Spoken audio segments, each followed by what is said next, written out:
Bueno, hola gente, humus, Wajunchají, y ahora sí introducirnos a nuestra memoria. Y vuelvo a contarles que los dos primeros Maite en su primera instancia no los contaba. ¿Y por qué comencé a contar los Maite realizados? Porque cuando estábamos haciendo el sexto, el Maite femenino, siento una voz de una abuela que me decía que en el 13º iba a tener una revelación. Sinceramente nunca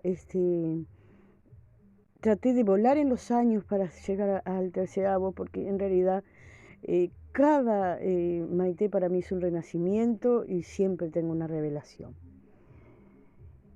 Al principio les contaba que como no teníamos el diseño, yo no conocía ni siquiera a Verá, que nos traspasó el conocimiento, no los contaba. Pero siempre los Maite se entienden, no en ese mismo momento que uno lo está transitando, sino después, que lo ve como un águila desde arriba. Y estos Maite eran realizados por niños, por eso fueron puros, por eso cuando en el segundo Maite los ve un llamado iniciado de Verá, dice, ahora entiendo por qué Verá te eligió. Y yo no entendía por qué, si yo Verá había usado apenas unas palabras, y me había elegido para qué. Pero vamos a introducirnos en el primer Maite, que lo realizamos en la casa de un compañero en La Teja, y habíamos venido el día anterior de nuestro primer encuentro de semilla con los niños. Y en ese encuentro de semillas me burlé de un compañero, porque se había venido como disfrazado, decía yo, vestido de blanco, con su pelo largo, rubio, suelto, era blanco de todas las miradas, y yo pensaba de que se había disfrazado. Pero cuando el otro día me preparaba para ir a plantar con los niños, me encuentro con mi primera experiencia mística consciente.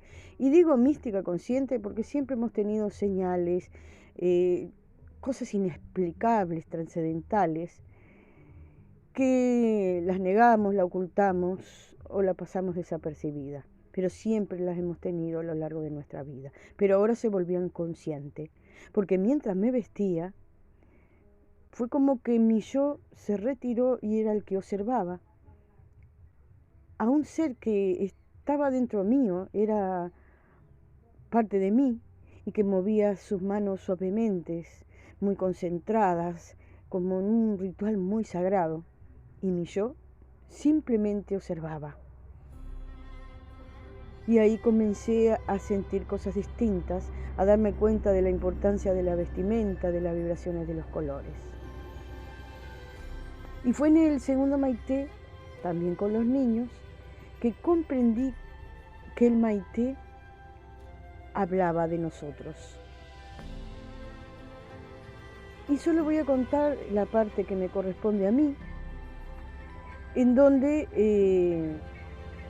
de alguna manera le había avisado a mi mamá que no comiera, que no agarrara ninguno del círculo, sí de los que había plantado como fuera del círculo, como guardianes. Pero resulta que un día llegué a la huerta de Colón y me dice, tenías tantos que te agarré uno. Mi visión interna vio cómo ella quitaba el del centro que había plantado. Me fui corriendo a la quinta y sí, me había quitado. Estaba la chala, era un maíz enorme, pero ella se lo había comido. La primera impresión fue, mi madre siempre me caga. Disculpando la expresión, pero con el tiempo descubrí que no fue así, que al estar en su vientre me estaba pariendo otra vez. Y que iniciados somos todos en la vida. Lo que diferencia es las actitudes que tenemos con ella. Así que bueno, ahora pasamos a lo que sería el tercer Maite. En el tercer Maite todavía no teníamos la conciencia que tenemos hoy de lo que era la semilla. Y todos, pero todos transitábamos la tormenta del ego.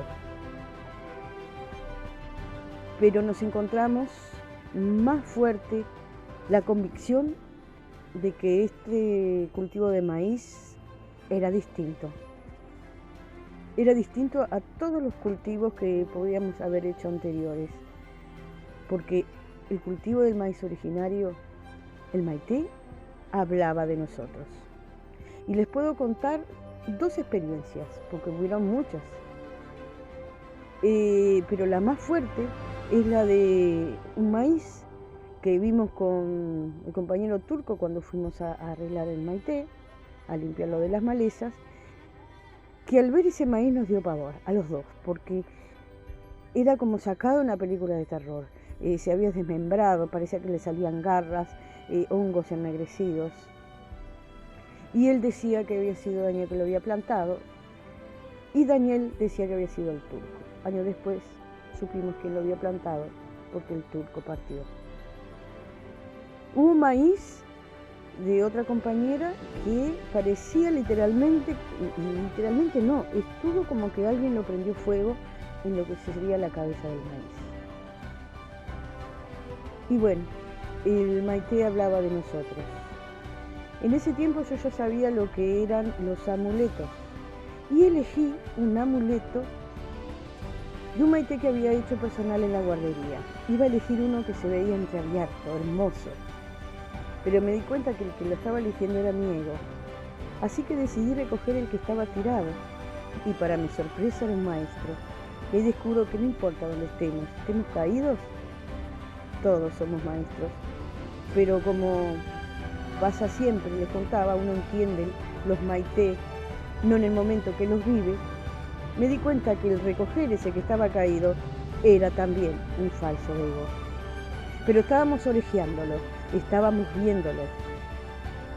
Y ya no peleando tanto con ellos, sino era trabajar con ellos, no sobre nuestro espíritu, pero luego es parte de nuestra personalidad que tenemos que aprender a abrazar. Y otra de las cosas que aprendí en este maité es porque muchos jóvenes venían con palabras que de alguna manera a mí me estaban rechinando. No a la mente, no a las expectativas, no al apego. Y ahí empecé a comprender la magia de las palabras, a enamorarme de las palabras, a ir hasta su etimología, su raíz. Aprendiendo que apego significa ir hacia Piscis, con todas las simbiologías del pez, que expectativas son los sueños, el motor generatriz de nuestra vida. Hay que soltar los agentes tóxicos, pero las expectativas, los sueños, es la construcción del futuro, porque otra cosa que se hablaba, vivir el aquí y ahora, pero sin más. Vivir el ahora, aquí y ahora es porque no es un tiempo lineal, está todo en este momento y lo que vivamos ahora es la responsabilidad, es el futuro. Y bueno, y así transitando hacia el cuarto maité. El cuarto maité nos vimos trabajando los trajes. Claro que teníamos que trabajar los trajes, porque si trabajamos los egos teníamos que saber la raíz de dónde venían. Bueno, sigo en los próximos audios. Wahum Yahe, transitando desde el corazón.